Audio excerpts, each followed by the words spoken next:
Good morning and welcome back to the Mindwarp podcast, the podcast where we talk about everything new and innovative in the natural resources industries with a specific focus on digital transformation. As we get started, allow me just a quick shout out, as always, to MineRP, the primary sponsor for the Mindwarp podcast. MineRP is a mining software company specializing in the application of software solutions for mining, aimed at increasing interoperability between mining technical, financial, and ESG domains, making mining better. So for more information about MineRP, please visit www.minerp.com. So with that behind us then, let's start today's podcast, and we've got a very interesting guest for you. If I read his LinkedIn profile, it says, I'm a cognitive data scientist and IBM Master Inventor with a focus on natural language processing and artificial intelligence. So if you don't understand his accent, then maybe you can use his product to help you understand. Welcome to Mindwarp, Stefan van der Stockt. Thank you very much, MP. I'm glad to be here. Yeah, so what on earth is a cognitive data scientist, and how did you become one? Yeah, well, I guess data science is a wide field, right? So there's many different just aspects of it and to it, and different application areas. So cognitive data scientist just happens to be one of those that specialized in the application of technology such as natural language processing to do something useful. A key example is IBM's Watson system that, if you may recall, it won Jeopardy a long time ago in 2011. And it was just, a perfect example of how a computer outperformed the best of human ability in terms of recall of information. That's a cognitive system, and pretty much my job is how do we build them, how do we measure them, how do we improve them, and make them available as application software. You are with IBM. Why don't you just quickly tell us what what does your day-to-day job entail at IBM? Yeah, so my current role is I'm the lead data scientist and practice manager for the Trustworthy AI practice in Expert Labs. So that's a mouthful, but fundamentally, wow. I lead a team of 11 data scientists, and our core focus is on trustworthy AI, right? How do we take the black box of a model and try and just unpack that and to see and explain to people who aren't data scientists like you and me when we're customers of a client or a line of business manager, for example, just what that model does. And there's 7 key pillars around that. How do we know the model is fair? How do we know it consistently achieves business goals? How do we explain the outcomes of such a model, in terms of its inputs? How can we be confident in the model's predictions, and when should we trust it and not trust it, right? When the model isn't sure, how do we know that? How do we know what the key decisions and development decisions and documentation around the model was? Who built what, when, where, with what kind of stuff? How do we know it's private, privacy preserving, that you can't hack the model? There are mathematical ways to extract your private information from such a model if people aren't careful. So how do we be careful about that? And then lastly, can this model be protected from what we call adversarial attacks? You've all seen examples where this is a photo of a cat and the AI says it's a cat. And then you add some white noise and then all of a sudden it's an ice cream or something, right? That's an example of an adversarial attack. So yeah, my practice focuses on taking that capability to market and helping people avoid those pitfalls. Right, and this is applied. Now you've used the example of image recognition, there with a cat, but this is equally required for natural language processing and as it is for image and then video processing. What else? What's the scope of the science? Fundamentally, most businesses, they follow a distribution curve of what types of AI they use, and we'll get into some definitions in a bit.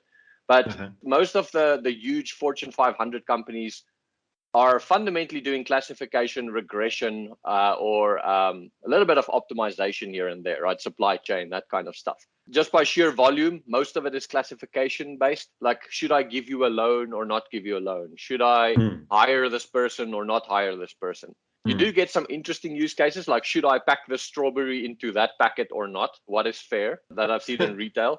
So the definition of fair is usually applied in a social context, but it could also be fair in terms of some constraint, right? So it really does, the science goes very deep, very far, but the requirements from businesses are just scratching at the surface of what is possible, and they'll progressively get deeper as the tooling enables us to do so, right? Just before we jump into that, I want to just talk about your credentials a little bit. I've spoken to many AI and advanced analytics people who typically come at this problem from a mathematical perspective. You've come at it from a computer science background, or at least your academic background. Is that right? Correct. Yeah. So I'm one of those odd ducks. I joined IBM right out of university, but throughout pretty much almost all of my 18 years at IBM, I studied part-time. So I did first my master's degree with the University of Pretoria way back in 2006, I think it was, when I started, and it was all part-time. So I focused on neural networks and how to make that a generically available software package with design patterns. And that was fun. Yeah. Learned a lot about neural nets. I then took a couple of years off by just working like a normal person.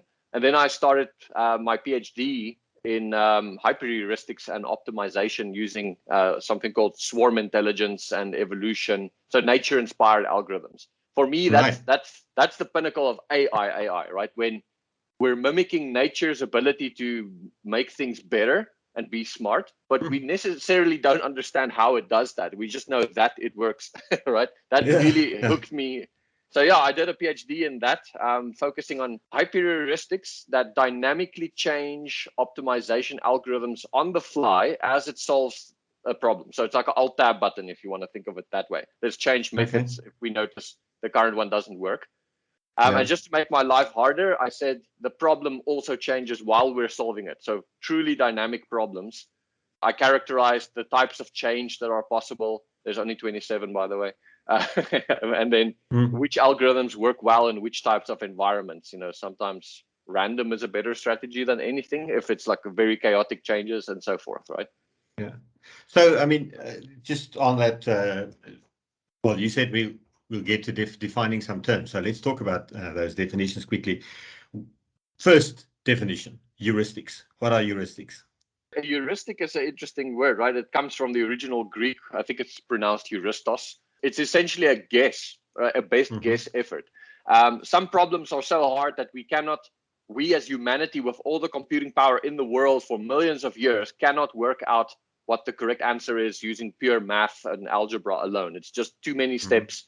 It's going to take too long. An example of that is if you have 100 deliveries to make in your city, and you get in your car and you say, what's the shortest route?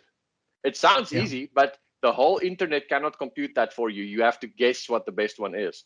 So heuristics are methods that we employ to systematically guess so that we can be reasonably sure it's close enough to good enough.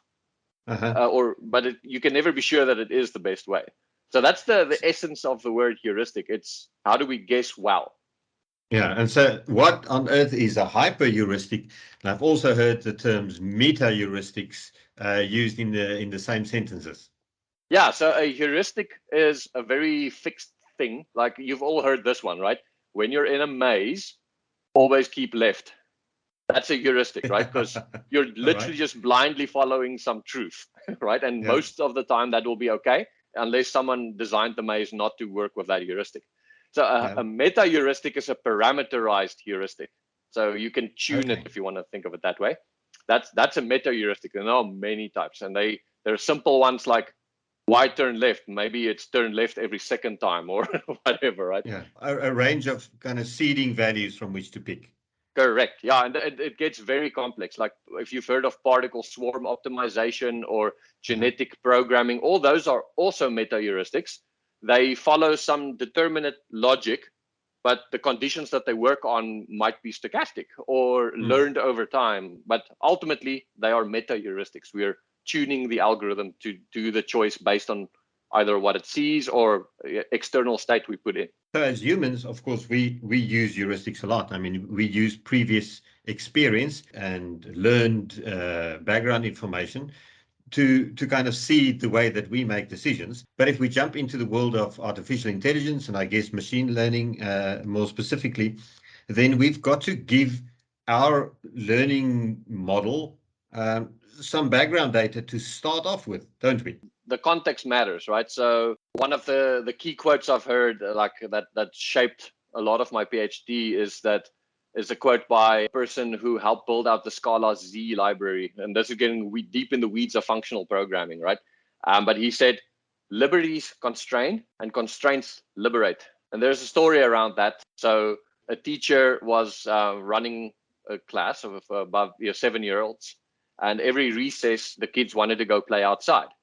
So the school building has this massive yard, but it's surrounded by 4 busy roads, right? And there's no fence. So the teacher always kept all the kids close, because one could just run off and, traffic could be a problem. So because there were no fences, it was actually dangerous for the kids. So the mother hen of the teacher instinct just kept them all close. But then someone saw this and sponsored a fence. So they put up a fence all around the area as large as a football field.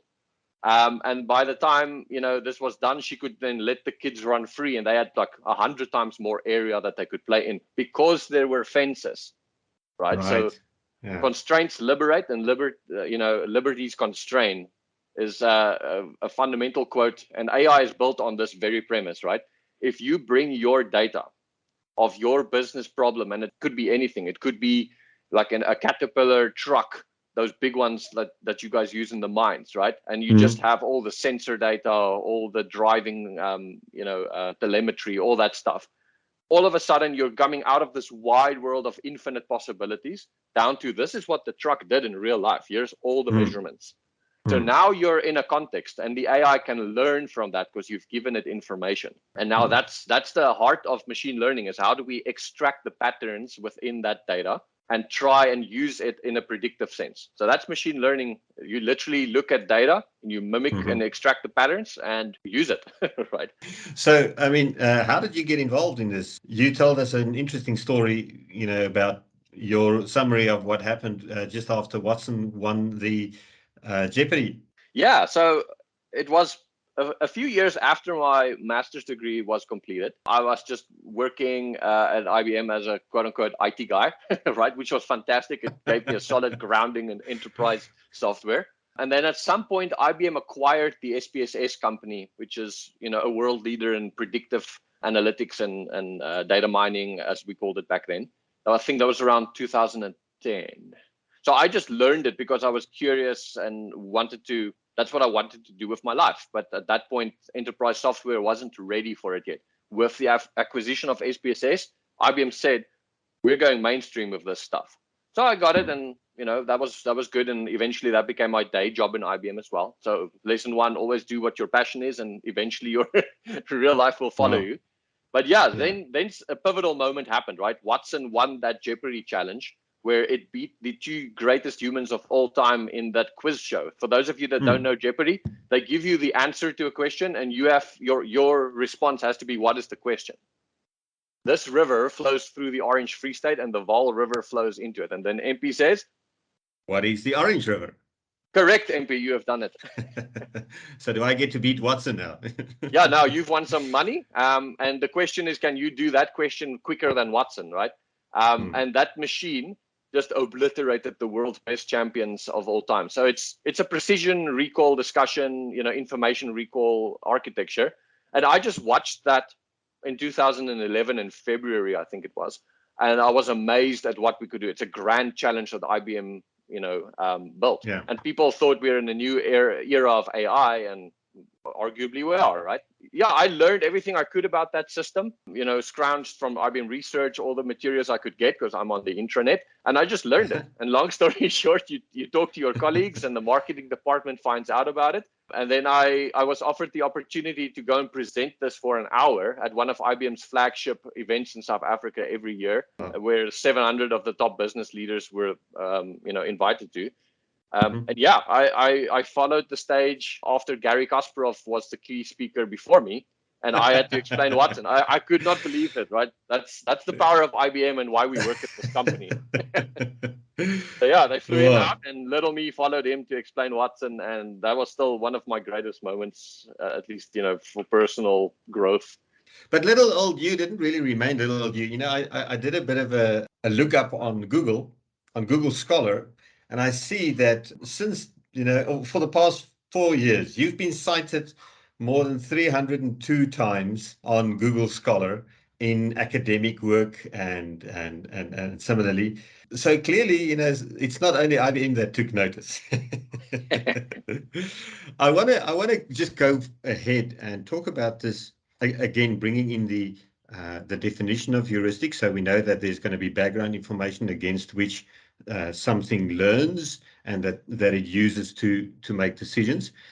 But then, just before we move into how it applies that in a trustworthy way, you just use a very interesting term. You said we give this problem to the AI and the AI does XYZ, as opposed to an AI machine or something. So talk to us a little bit about an AI agent. Why is it almost personalized? We'd have to start unpacking the definitions here, one level deeper, right? So Mm, I hinted at machine learning, and machine mm. learning is actually a very old technique. When I mean old, I mean very old, like 1760, right? Wow. And earlier. It's fundamentally math and fitting curves, if you want to think Yeah. of it that way, right? A typical example is what we call regression. So if I give you a house price, or Yeah. rather, let's do it the other way around. The x-axis is the square footage of the house, and the Right. y-axis is the price of a house. There's going to be a general trend upwards. It's not the perfect line, but it is sort of like a fuzzy cloud that's elongated along Mm. the diagonal, right? And you can fit a line in the middle there that minimizes the distance to all the points. And that Yep. we called it in school. That's, just curve fitting. And that is the basis of something called regression. Now, what technique you use is that a 1-point regression, 2-point regression? Are you intersecting hyperplanes in there? How many dimensions are there? All of a sudden, it gets way Wow. more complicated, and we start calling it machine learning.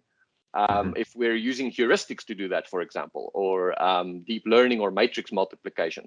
But at the heart of it, it's math that we know, and we're just extracting and compressing patterns into simpler ones that we can reason about. So Mm. AI is a higher concept thing, right?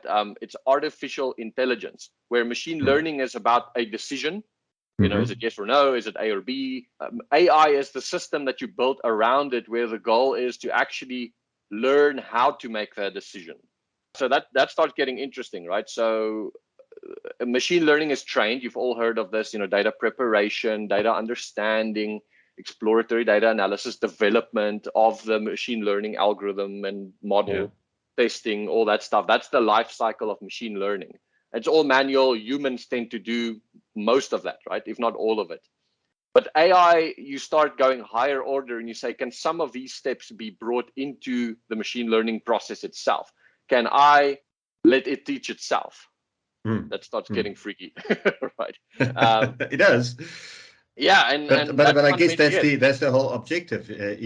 Because humans are pretty freaky in the sense that the kinds of things that we can do, and the choices about which, I almost want to say, which reasoning model to use when we make a decision, and so on. That's not so easy to build into traditional algorithms because you decide on its behalf.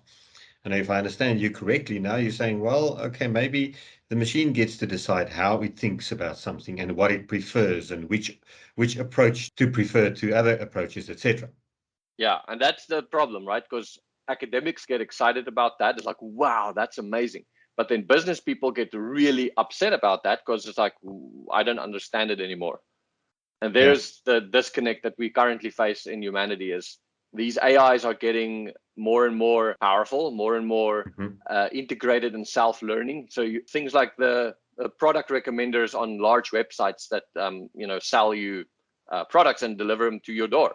How does Yeah. it know what you need? We've all heard the the myth, the fake news of they're listening to my phone, right? And if Mm. I say something, that the ads are coming. They're not actually doing that, but they're so good at predicting your behavior that it seems Hmm. like that in many cases. And that's Wow. just an example of them reinforcing.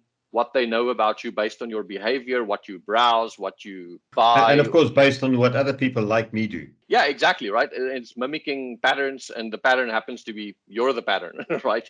That I may be or may not be similar to. If we do similar things like mountain biking or whatever the case might be, then because you also looked at running shoes, it would present that to me, because it's more likely that a person who mountain bikes and then looks at running shoes will be suitable for another person who mountain bikes. I will also look at running shoes as opposed to some esoteric thing that's not related. Yeah. Chef's knives or something. Yeah. So I want to then move along. You introduced yourself and you talked about trustworthy AI. Now, trusting such a, well, I guess we cannot call it random anymore, but sometimes it could be decision-making agent or learning agent. It doesn't happen accidentally. It takes deliberate work to thoughtfully expose, those inner workings of an AI system to all of the people who use it. Because I guess for me to trust the suggestion that a system makes to me, it would be so much better if it was transparent. If I knew, well, you know what, Google, as an example, gives me a certain result because of X, Y, and Z. Then if I wanted to make sure that I don't end up in an echo chamber, I can actually practically take steps to make sure that I'm exposed to all of the possible answers. So how do companies go about making sure that these agents are transparent and, as you said earlier, fair and reliable and so on? So that's a good question. Holistically, we start decomposing the problem, right? In that data science isn't just the purview of the data scientists and the developers and the data engineers. You have to get all the stakeholders around the table. So you would have the lines of business people that own the business problem. They should sit at the table. You should have, quote unquote, the lawyers, right? Depending on your industry, you have regulators, compliance officers, lawyers, etc. Some industries are regulated with a very specific set of criteria. Others don't have that criteria, but they set it themselves, and often they actually set it more tightly than a regulator would, right? It's self-policing is sometimes, even tighter. So all these players, when you start adding them to the table, the pattern emerges about how you're going to do this. So the answer lies somewhere between development practices, risk management, and then just line of business. I don't want to say education, but involvement. Let's put it that way, right?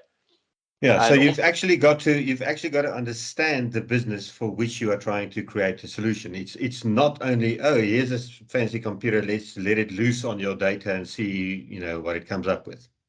Yeah, the traditional view, which as little as 2010-ish, right? The thought was, I have a problem. Here are some data, like that Caterpillar example. Just use them as an example, right? And the only thing people would consider is accuracy. Can I accurately predict something like failure or whatever, right? Right.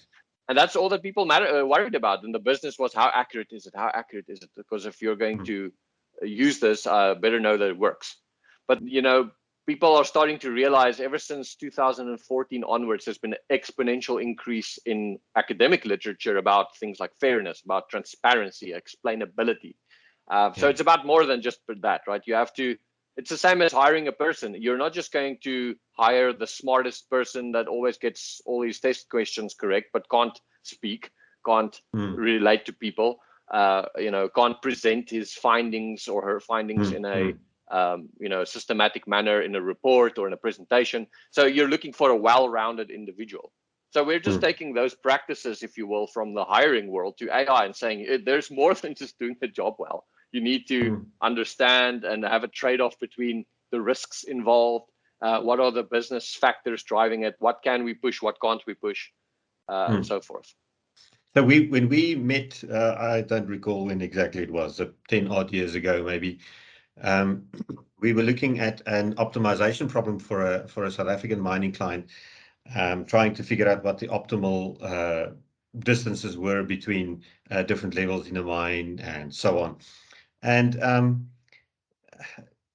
then it was an optimization problem, but things have grown a lot since then. And the question that I want to ask you, even though you may not be involved directly in mining, is how do you see the uptake of artificial intelligence as a broad term in real industries today? Mm. Is it something that is still just an academic concept, or is it real? Well, I might be biased, no pun intended. But having said that, the reason I am biased is because I do believe it is real, right? From everything Yeah, I've seen, um, I would emphatically say yes. And there's two major driving forces for why I say that. Number one is we all have heard the data growth statistics out there, right? Data yeah, doubles every 2 years. So we are generating more data exhaust than we can possibly do something with just our own minds staring at the data. Even us yeah, running our own structured queries, doing reporting, it doesn't capture the data. And if you thought you have a handle on it, 2 years from now, it's double that, right? And you're out of yeah, yeah, control again. So that's the one pillar. But then the other pillar is how computing became cheap, how it's interconnected, how we're in the cloud, and how that made the democratization of things like data science, right? Everyone can go train a deep learning model in the cloud using your favorite cloud provider. yeah, And the algorithms are open source and it's easy to get at. It's not in the old days you had to phone a professor. Now you yeah, can just download a GitHub repository and do it yourself in 10 minutes if you wanted to. So yeah, those two forces work together. And the result is that the big companies took notice and they've invested billions of dollars each, right, in making the software enterprise ready, putting processes in place like my department that yeah, helps people make this real. So you can't just come in and develop an equation and leave it in a spreadsheet. You have yeah. to integrate it with your systems and make sure it delivers Mm, business value, not just be accurate. So yeah, yeah. I would say And we're ready for the mainstream commercially across all industries, right? So this is where interoperability, I guess, comes in. You were talking about enterprise software earlier. It's one thing to know the answer. For example, in a mine, it's one thing to know what the optimal allocation of resources to a specific schedule is, for example, or within a specific shift. But it's a different thing to actually know that I'm able to then orchestrate that work. So say, for example, I've got a fantastic schedule for the start of the shift, but reality happens during the shift and I'm delayed in a certain task, and now all of a sudden I must not do XYZ anymore, which was planned to follow the ABC, which now took longer. And all of that work must be orchestrated, digitally orchestrated in such a way that the team isn't dispatched to go there anymore, and et cetera, et cetera. So interoperability is really the connectedness of these various systems that allows us to act on the fast decision making that your world enables. yeah, that's spot on, Imbi. So the way we would say it here is AI or machine learning doesn't live in a vacuum, right? It is not the Yeah, whole application. It supports a larger application or a ecosystem of applications. So yes, yeah, we focus on business automation as well, and AI would mm-hmm. be part of the whole, but not Mm, the entirety of it. It's a decision. So a mm, decision doesn't happen in a vacuum. Where is the decision? Should I service this tire or not? Should I change the schedule to be this way or not? Happens in a context, and that context is at a higher order level, like your application. And yeah, there's a that's where the industry knowledge becomes important, right? Go ahead. Absolutely, yeah. Because there are also good suggestions and bad suggestions. Even though the bad one may be mathematically wonderful, the engineer will tell you, nope, this is never going to work. Even though the mathematician would be very happy about it. Yeah, that's a classic example of did not consider all of the context, right? Because Yeah, something absolutely. seems fantastic in a vacuum, if or in a Mm, subspace, if you want to talk math. But mm, when you add one more dimension, it's like, oh no, that the cost curve or something, and it's 100 times more expensive to do the right way versus yeah, the okayish way. Or it could mm, be not just cost; it could be any other dimension that the person building yeah. the AI did not consider, or it wasn't in the Consider. data.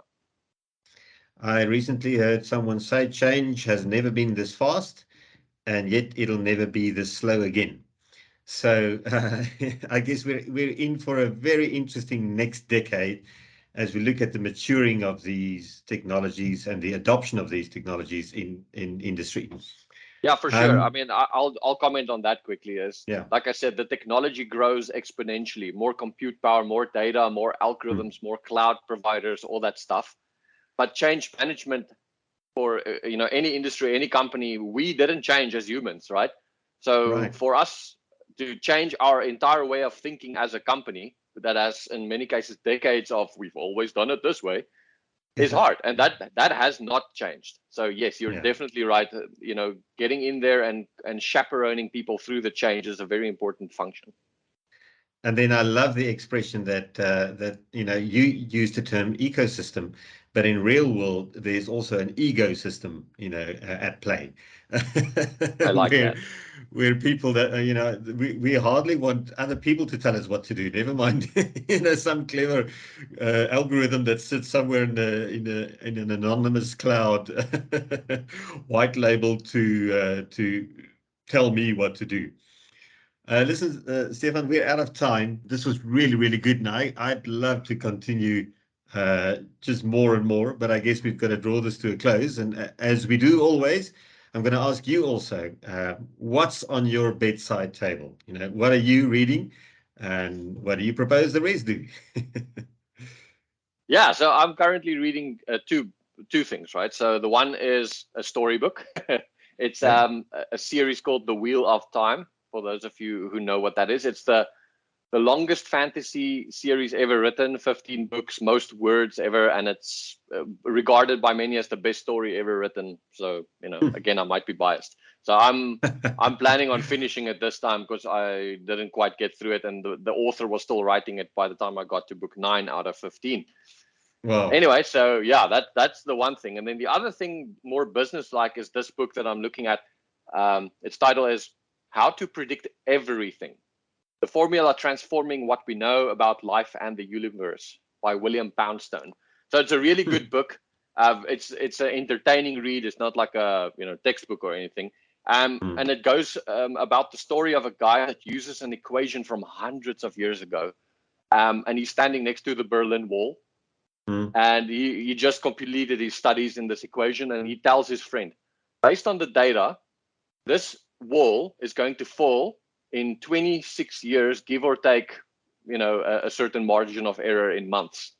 Yeah. To the day is when, in reality, the wall fell over. So much so that That what is he wrote, incredible. yeah, and it became a Nature article, which is the pinnacle of science's journalism, right? Yeah. Because Yeah. of what he said. He said, I just used this super equation and predicted the end of communism, and it was correct. And he then since applied it to other things like predicting celebrity breakups, the stock market, you name it. And they all follow what we call the Copernican principle. And this is old math that comes back. I have a theme for that, right? Everything we do isn't new. We're just rediscovering what humanity knows. And this book is an Right. excellent read. It takes detours through philosophy and archaeology Right. and all kinds of stuff. Sounds like one, well, if you keep the pun, one for the books. Stefan, thanks a lot for joining us on the Mindwall podcast, and we look forward to seeing what you guys achieve, and hopefully using what you achieve, in mining. I know that IBM is already very much involved, of course, in heavy industries, doing data-driven analytics and all kinds of very interesting work. So thanks for your time, and all the best with the interesting projects that you're working on. Yeah, it was a pleasure. Thanks for having me.